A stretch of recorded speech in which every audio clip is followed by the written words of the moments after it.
Ya chicos, entonces vamos a continuar y hoy día vamos a ver unas herramientas de medición de las relaciones con los clientes. ¿Ya? Son dos herramientas, el NPS, que es el Net Promoter Score, y vamos a ver el RFM.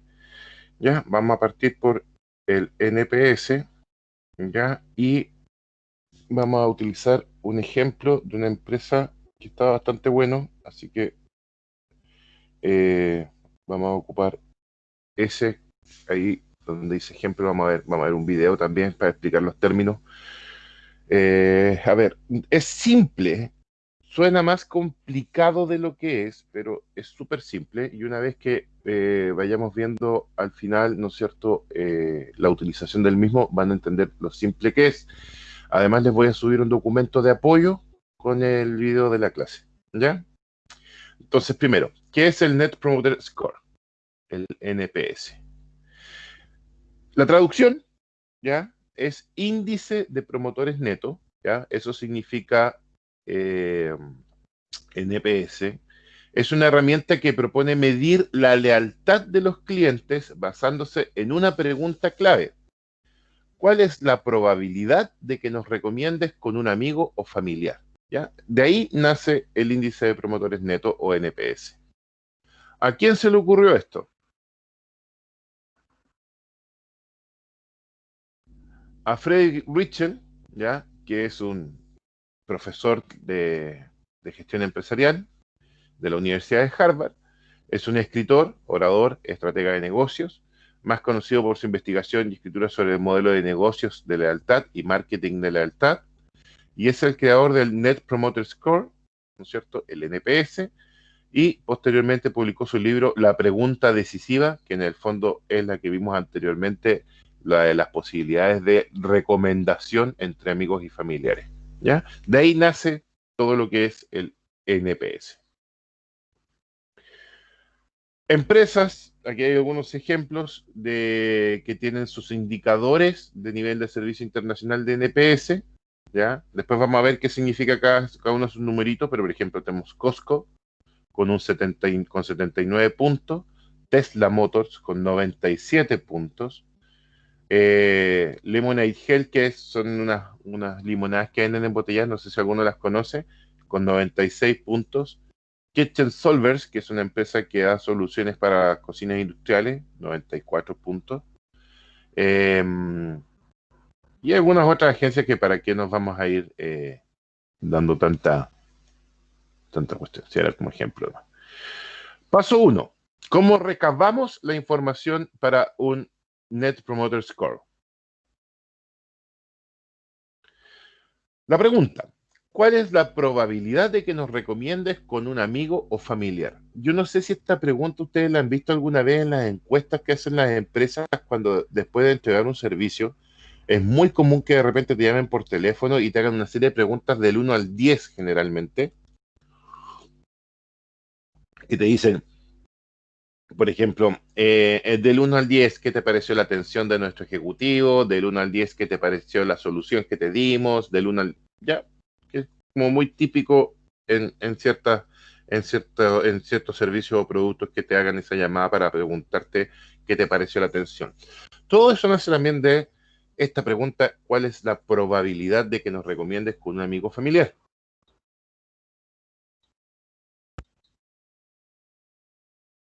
Como indicando si es buena o es mala la posibilidad, la probabilidad, ¿ya? La métrica, ¿cómo se mide esto? Yo cuando hago la pregunta, en el fondo, si nos recomienda, ¿cuál es la probabilidad de que nos recomiendes con un amigo? Te doy el rango del 1 al 10, ¿ya? Entonces, del 1 al 10, ¿cuál es la probabilidad que me recomiendes con un amigo?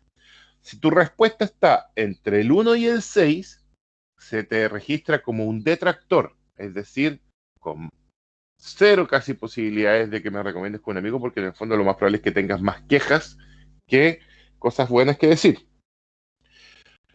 Cuando tu respuesta está entre el 7 y el 8, se considera como pasivos, es decir, no se consideran porque lo más probable es que no hable ni bien ni mal de la empresa.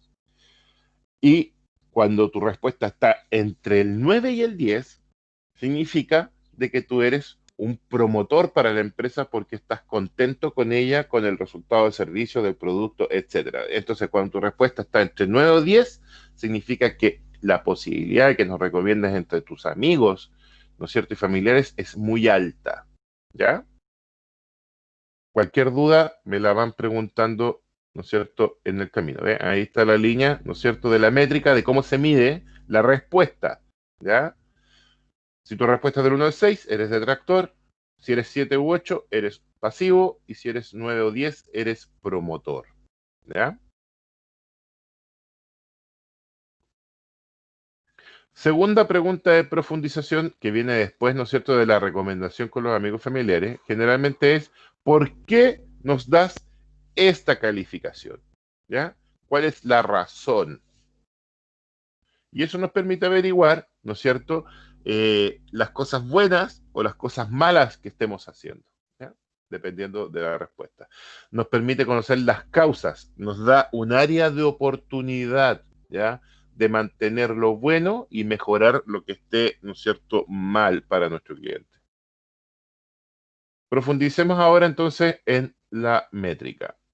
Los promotores son los que están entre 9 y 10, ¿ya? Vamos a usar el ejemplo de Devlin, que es una óptica, porque el ejemplo que encuentro al final es bastante bueno.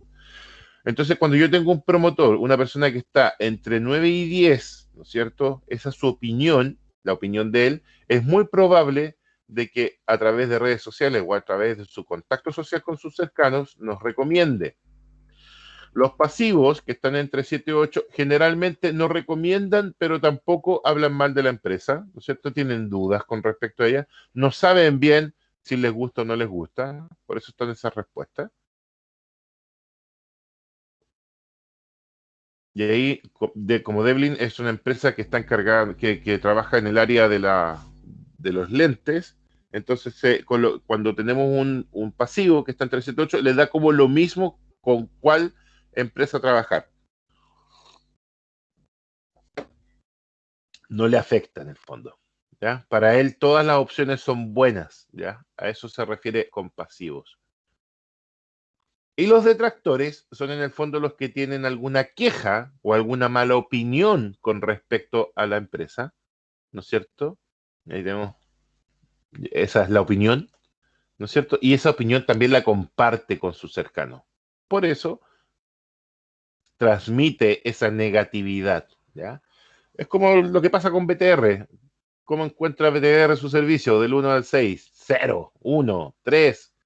Es como las pelotas. Y de hecho se ha transformado casi en un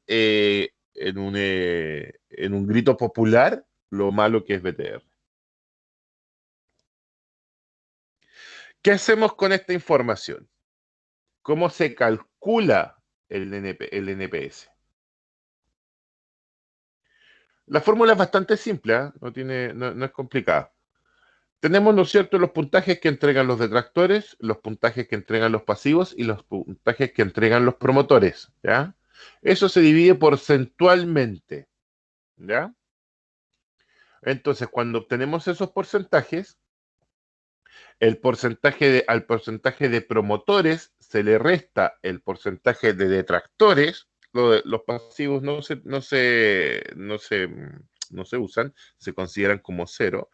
Y eso nos da el resultado del porcentaje del NPS, ¿ya? Se va asignando los puntajes que lo vamos a ver y se hace esta operación. La segunda pregunta de profundización nos permite, el de las causas, el por qué nos da ese puntaje, determinar las áreas de oportunidad, ¿ya? ¿Qué significa eso? Descubrir dónde están los problemas, las cosas buenas. Por ejemplo, la causa del puntaje es mala atención o servicio. También puede ser errores de grabación del examen. Acuérdense que estoy usando el ejemplo de esto. Pues aquí puede ser que ustedes coloquen también mala atención o servicio, o por ejemplo, errores en la entrega, ¿ya? En el despacho del producto, o errores en el pedido, ¿ya? Incumplimientos en los tiempos de entrega, ¿ya? No, si en media hora le llega el switch a su casa, se demoró 2, ¿ya? Eso también genera, ¿no es cierto?, mala percepción por parte del cliente o mala calidad en los productos. ¿Ya? Era malo el sándwich. Esto es aplicable para cualquier área. ¿Ya? Por lo general, en el área de nosotros, en el área de alimentos, siempre lo único que iría cambiando aquí sería errores de grabación en el examen de vista, obviamente, que esto es un ejemplo de una óptica, pero aquí perfectamente error en los pedidos. ¿Ya? No me entregaron lo que yo pedí. Pedí un sándwich italiano y me llegó un chacarero, por ejemplo. ¿Ya? Paso 2. ¿Cómo tomamos acción una vez que tenemos la información? ¿Ya? La acción entonces es contactarnos con nuestros clientes insatisfechos, ¿ya?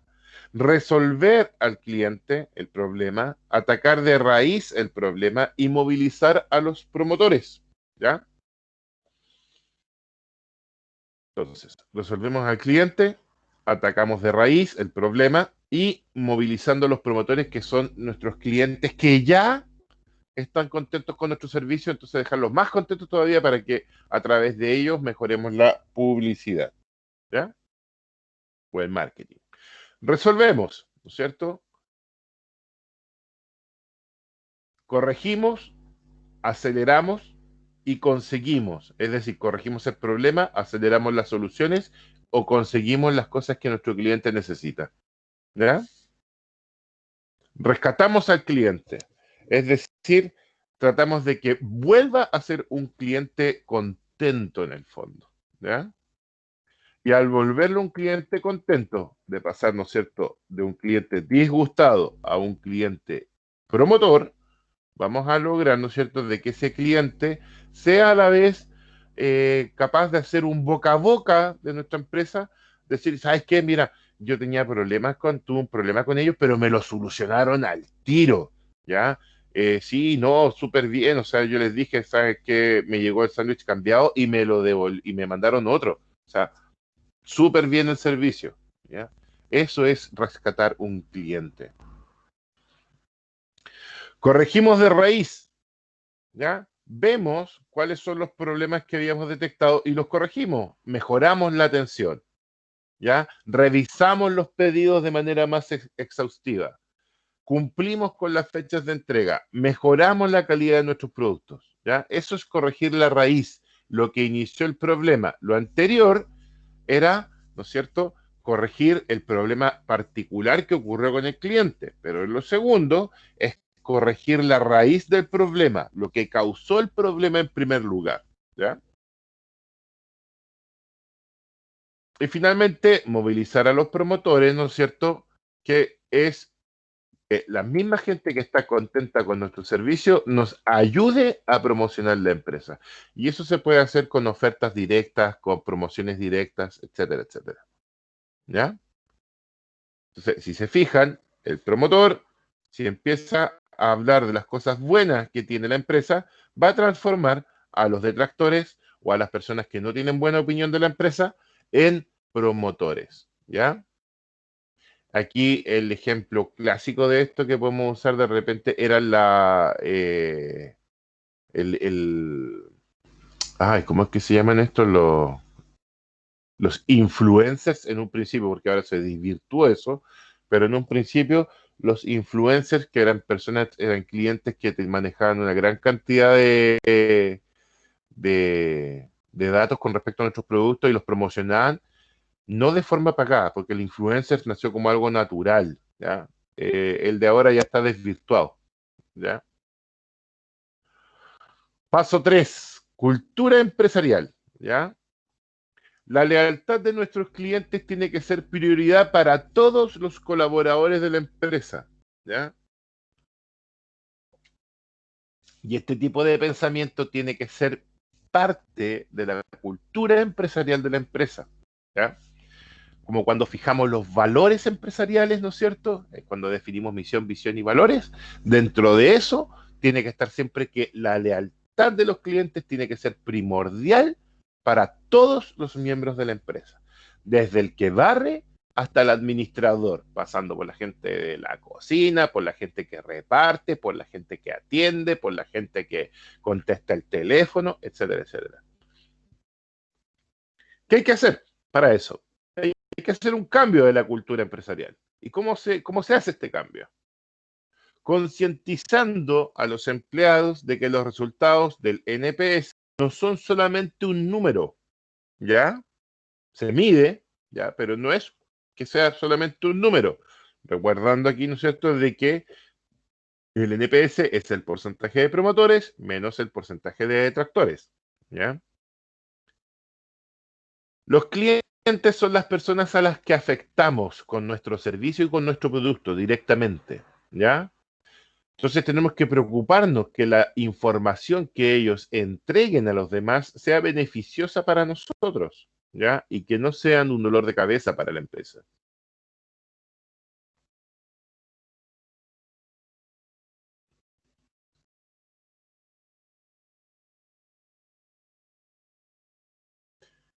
¿Cómo se presentan los resultados de un NPS? ¿No es cierto? Se hace la métrica a través de la consulta, ¿no es cierto? Y vamos determinando la cantidad de promotores, ¿no es cierto? Y detractores que tengamos. Se debe dar a conocer a cada área las incidencias en las que están afectando la experiencia de compra de nuestros clientes, ¿ya? Es por la calidad de los productos, es por el producto en sí mismo, es por el servicio de atención, es por el reparto, ¿ya? Y ahí obviamente hacer una gráfica con los porcentajes con respecto a qué es lo que está fallando o qué es lo que afecta la percepción de nuestro cliente. Por ejemplo, en esta puedo observar que, según la encuesta que se hizo, el 17% de los clientes le da más atención, más prestancia a la atención y servicio, un 13% a la calidad de los productos, un 60% en este caso a los laboratorios, que en un caso del restaurante sería a la preparación de los alimentos, por ejemplo, y un 10% en la planeación. Ahora vamos a ver un ejemplo de NPS con esta misma óptica que hemos estado ocupando, ¿no es cierto? Que a través de la plataforma Sugar hicieron, ¿no es cierto?, el estudio de NPS, ¿ya? Hay varias plataformas para hacer NPS. Recuerden que las bases de datos, que ya lo vimos, ¿no es cierto?, para hacer el SRM, son lo que me permite obtener, ¿no es cierto?, la estadística para poder determinar el comportamiento de mis clientes y al mismo tiempo me permite usar esos datos para hacer retroalimentaciones a través de un NPS. ¿Ya? Y por ejemplo, aquí tenemos cómo se hizo este NPS. Se enviaron 16.000 correos, contestaron 1.800 clientes, ¿no es cierto? Se segmentó en hombres y mujeres, ¿ya? Se indica ahí que un 0,2 no proporcionó datos en cuanto al género y se indica el periodo en el cual se hizo el estudio, ¿ya? Y aquí está el detalle, ¿no es cierto?, donde tenemos que hay un 85,7% de promotores menos un 4,5% de detractores, lo que me da como resultado un NPS del 8,1. ¿Ya? Esto nos permite visualizar la gama de respuesta de los clientes y determinar el NPS. ¿Ya? Por ejemplo, aquí se ve, ¿no es cierto?, que 82 personas contestaron con puntuación entre 0 y 6, y aquí tengo mis detractores, y 176 personas contestaron en el 7 y el 8, es decir, son pasivos, y 1.548 personas contestaron entre el 9 y el 10, lo que los transforma en promotores. Entonces, a este número le resto este número y me da el cálculo del NPS. Como se fijan, no es tan difícil, ¿ya? Y los pasivos no se consideran en la contabilización, ¿ya? Ahora vamos a ver un video que explica un poquito de manera más amigable todo lo que hemos visto hasta ahora, ¿ya? Para que lo vean.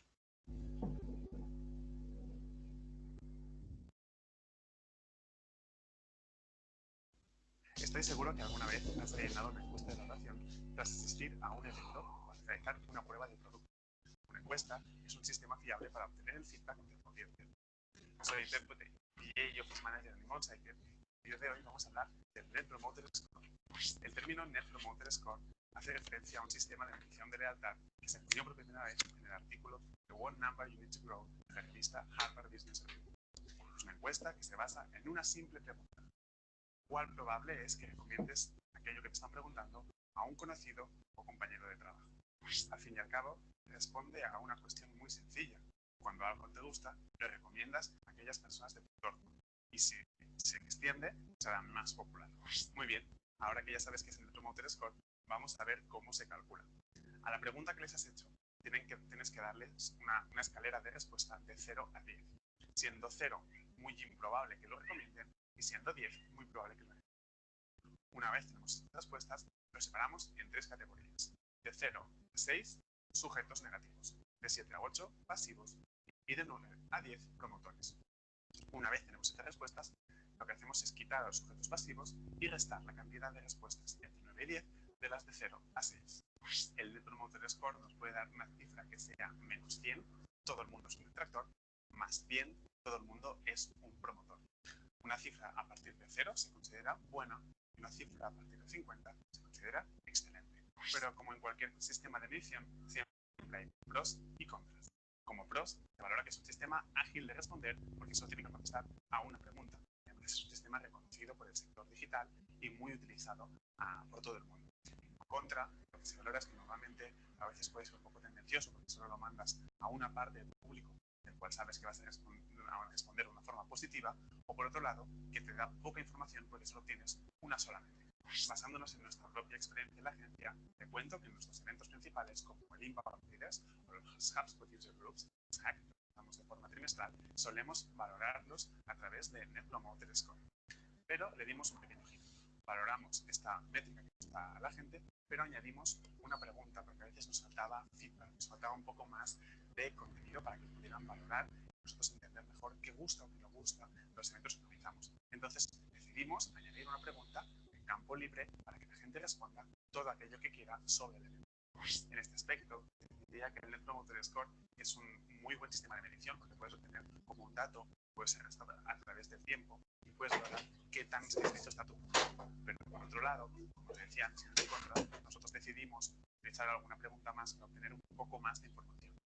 Sin embargo, te recomiendo que lo utilices para medir cosas más puntuales o que con una sola cifra ya te sirva a la valoración que necesitas recoger. Por último, me gustaría aprovechar esta ocasión para hablar del concepto de feedback o de la resiliencia, algo que tenemos muy aplicado en los creadores de Demon Cycle y en lo que me he basado a la hora de escribir este artículo. Creo que cuando pides a la opinión a tu público, a tu audiencia, ya sea tu consumidor final o incluso tus trabajadores en tu equipo, es un arma muy potente para ver cómo está el ambiente, qué tan engaged está contigo, cómo puedes mejorar, y todo lo que sea un buen feedback, siempre construido desde una crítica constructiva, desde el respeto, que tú lo asimiles y lo apliques para mejorar, siempre te llevará hacia mejores cambios. Entonces te animo a recoger feedback de tu entorno, a recoger opiniones para que puedas aplicarlas y crecer para mejorar. Pues hasta aquí el vídeo de hoy, gracias por quedarte hasta el final. Te animo a leer el artículo completo en el blog de Motorcycle, donde verás con una gráfica un poco mejor cómo calcular el Net Promoter Score. Espero que te haya gustado aprender sobre esta métrica y, como siempre, te recomiendo quedarte en el canal de YouTube donde... Ya. Y ahí tenemos lo que es el Net Promoter Score. ¿Alguna duda, chicos, hasta ahora? No, profe. Entonces ahora vamos a ver el siguiente, que es RFM. Este es un poquito más extenso, pero...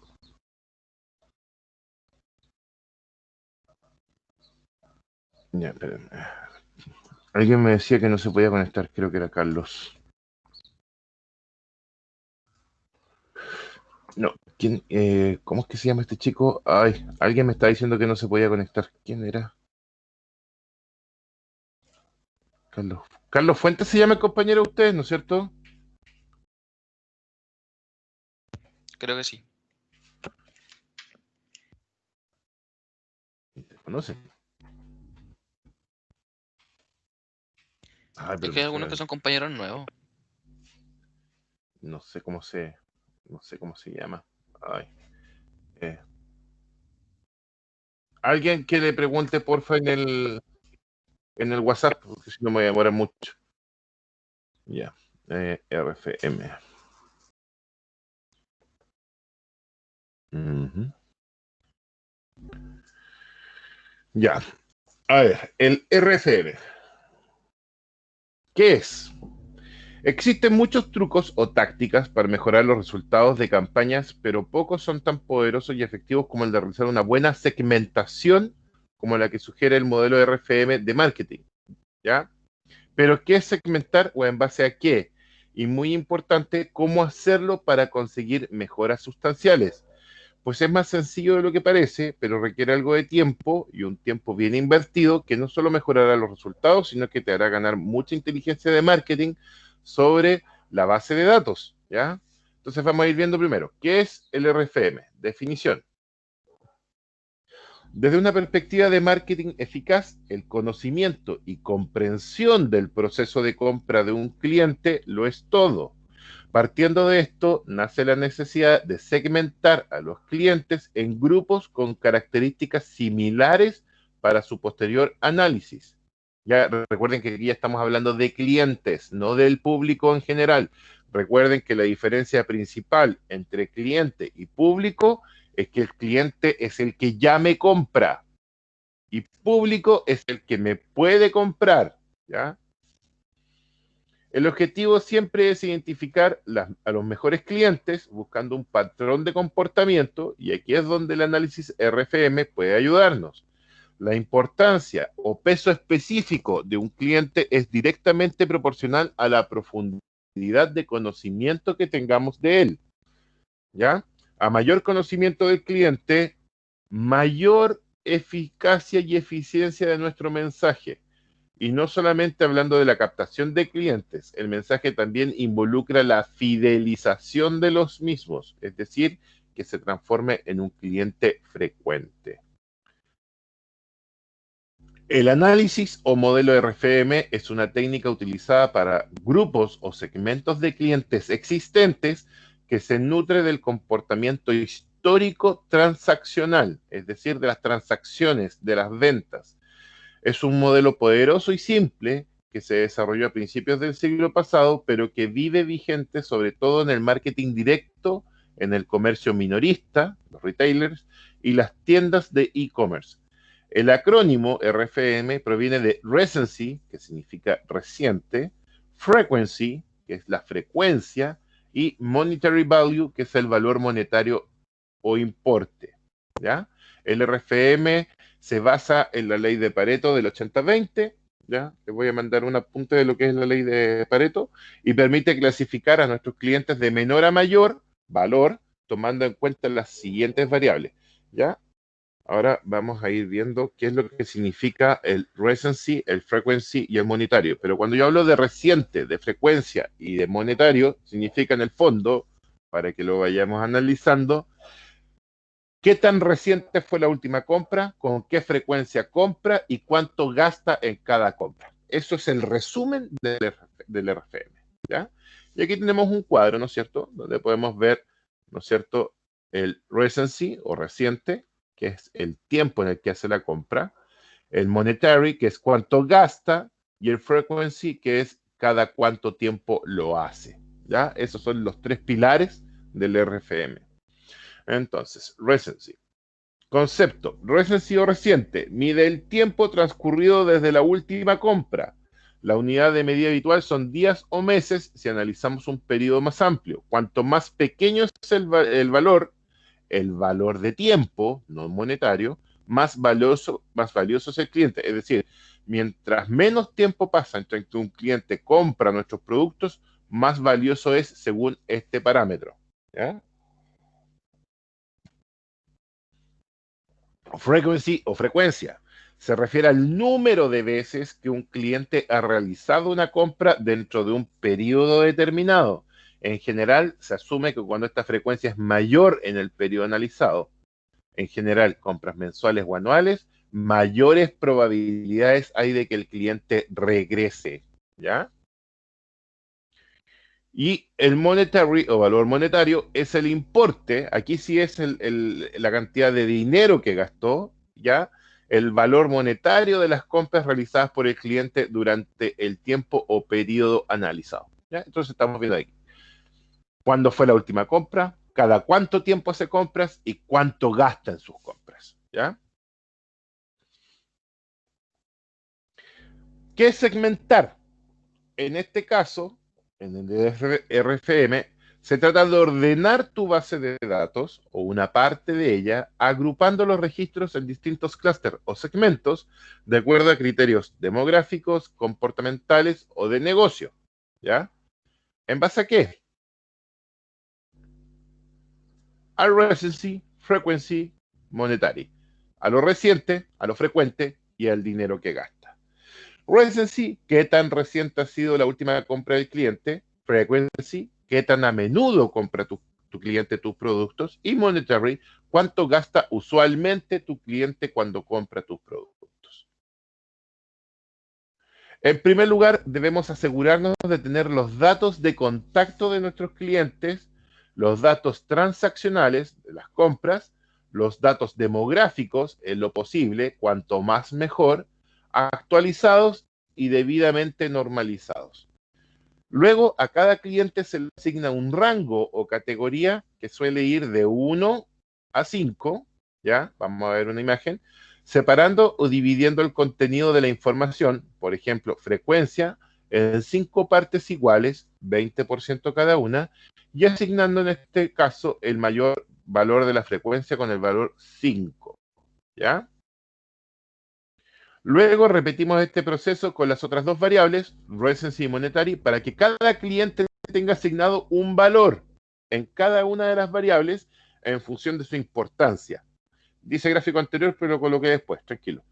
Posteriormente podemos reordenar la información con el valor RFM para definir un ranking de clientes, ¿ya? Y en el ejemplo, ahí vamos a ver el ejemplo porque lo tengo, pero 555, un cliente que tiene 5 de recency, 5 de frequency y 5 de monetary es la mejor puntuación que puede tener un cliente.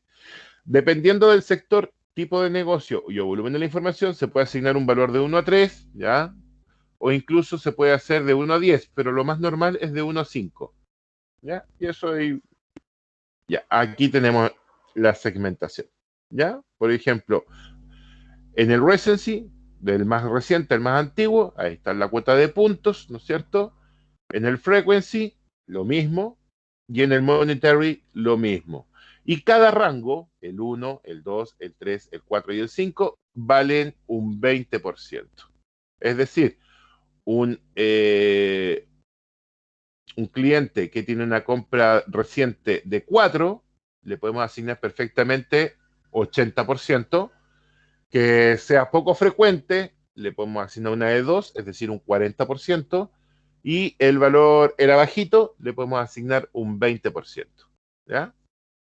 Y ahí tenemos, por ejemplo, el ejemplo que aquí tenemos un cliente de 5, 4 y 2, 5 en la recency, 4 en el frequency y 2 en el monetary, ¿no es cierto? Y ahí me va diciendo, ¿no es cierto?, que la transacción es muy reciente, que la frecuencia es alta, pero el importe es bajo. ¿Ya? Y a eso también le puedo otorgar porcentaje, valor de porcentaje, ¿no es cierto? Como lo expliqué recién. Ahí tendríamos, por ejemplo, en el frequency un 100%, en el recency, en el frequency un 80% y en el monetary un 40%. ¿Ya? La principal desventaja de este tipo de análisis es que es sencillo de aplicar, o sea, perdón, ventaja, no desventaja. La principal ventaja es que es sencillo de aplicar y fácil de comprender. Nos ayuda a identificar patrones de comportamiento para luego poder diseñar una campaña de marketing más acorde a cada grupo o tipología de clientes. Por ejemplo, en función de los resultados de la base de datos, eso significa DBD, base de datos enriquecida por el valor RFM, podemos asignar un valor para clientes VIP a quienes le otorgaremos mayor cantidad de atención, a clientes nuevos a quienes deberemos enrolar y seducir, a clientes para reactivar, quienes han tenido un buen desempeño en el pasado, pero han comprado poco recientemente, o clientes sin interés a los cuales no les asignaremos un presupuesto porque en el fondo va a ser una pérdida de tiempo. Eso lo podemos trabajar a través del NPS, ¿ya? De hecho, los programas de fidelización de clientes se apoyan en este modelo para asignar niveles de recompensa, ¿ya? Por ejemplo, puntos o descuentos. Además, es ideal cruzar esta información transaccional con datos del Customer Experience, como el NPS, para enriquecer aún más la base de datos. Es decir, el RFM se da muy bien para trabajarlo en conjunto con el NPS, ¿ya?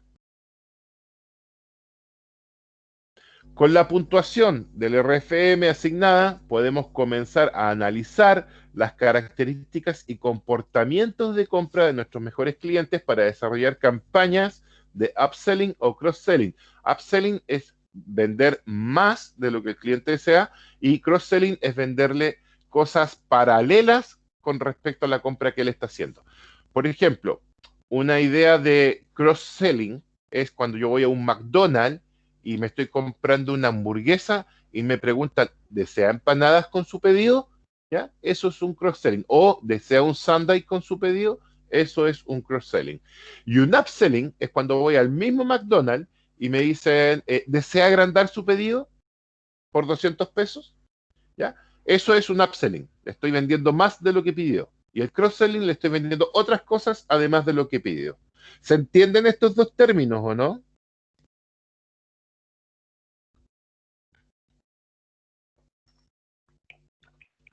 Sí, profe, se entienden. Ya. O tal vez también identificar cuál es el tipo de subfamilia de productos que mayor frecuencia de compra tienen en mujeres, por ejemplo. Cuando ya empiezo a segmentar, ¿no es cierto? Según sexo, según edad, según ubicación geográfica, etcétera, ¿ya? Son herramientas súper útiles para poder tratar de introducir nuevos productos en mercados que no los tienen, ¿ya? También nos servirá para identificar tipologías de clientes especiales, como aquellos que solo compran ofertas o buscan gangas, ¿ya? Al tenerlos ya segmentados, podemos crear a través de la automatización del marketing campañas puntuales cuando, por ejemplo, necesitamos incrementar el flujo de caja o liquidar inventario. ¿Qué significa eso? Que si yo detecto este tipo de clientes que les gustan las ofertas y las gangas, cuando vaya a generar una oferta y una ganga, les mando directamente a ellos el marketing directo, digamos, de esta venta para que automáticamente ellos participen de las compras. ¿Ya?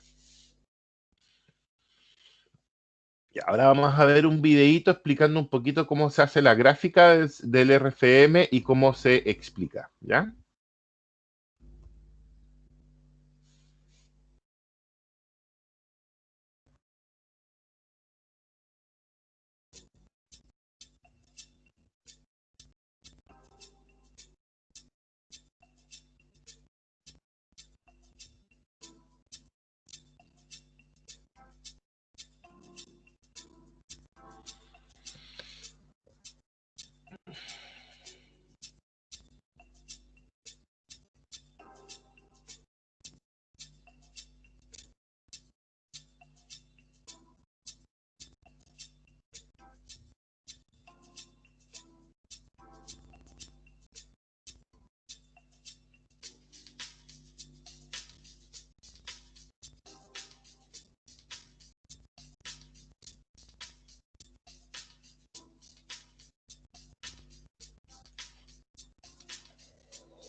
Ahí, aló, aló, aló. Chicos, me caí, no me di cuenta. ¿Fue hace mucho rato o no? Hace como 1 o 2 minutos nomás, profe. ¿Alcanzaron a ver el video completo? Creo que se cortó casi al final. Ah, ya. Ya, de todas maneras se los voy a subir aparte en la plataforma. Ya, chiquillos, eso es por hoy. Cualquier duda, cualquier consulta, aprovechen y háganmela al tiro.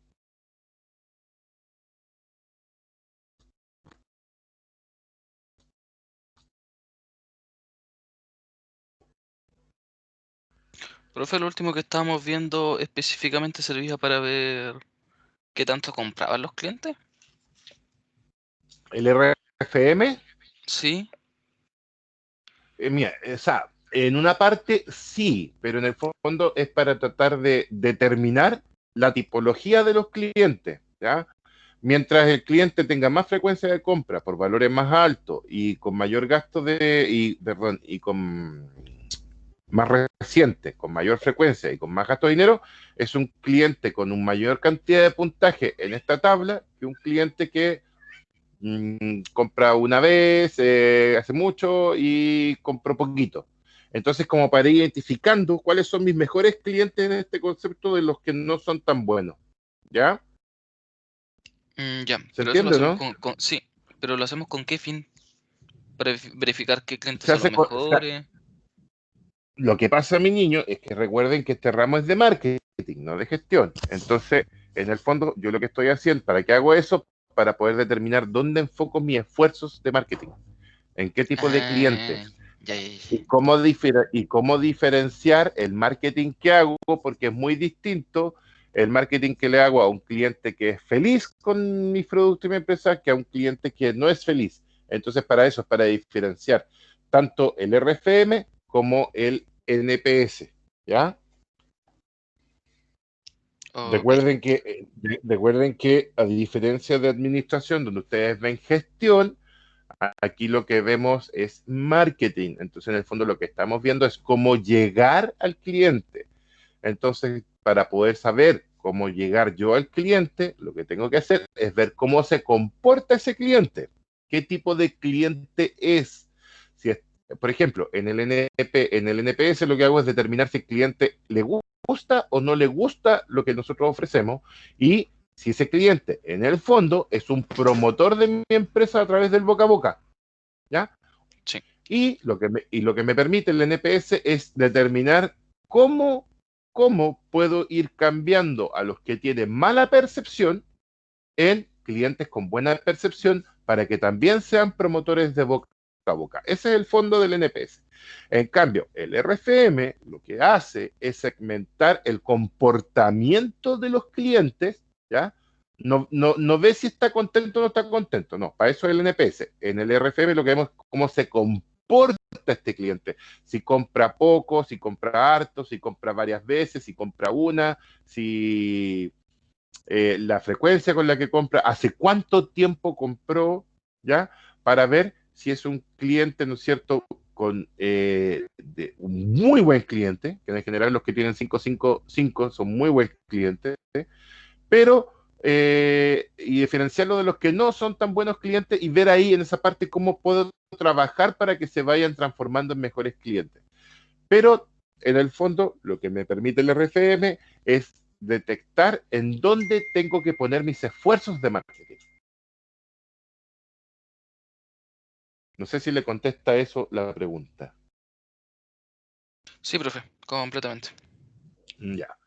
Entonces, eso.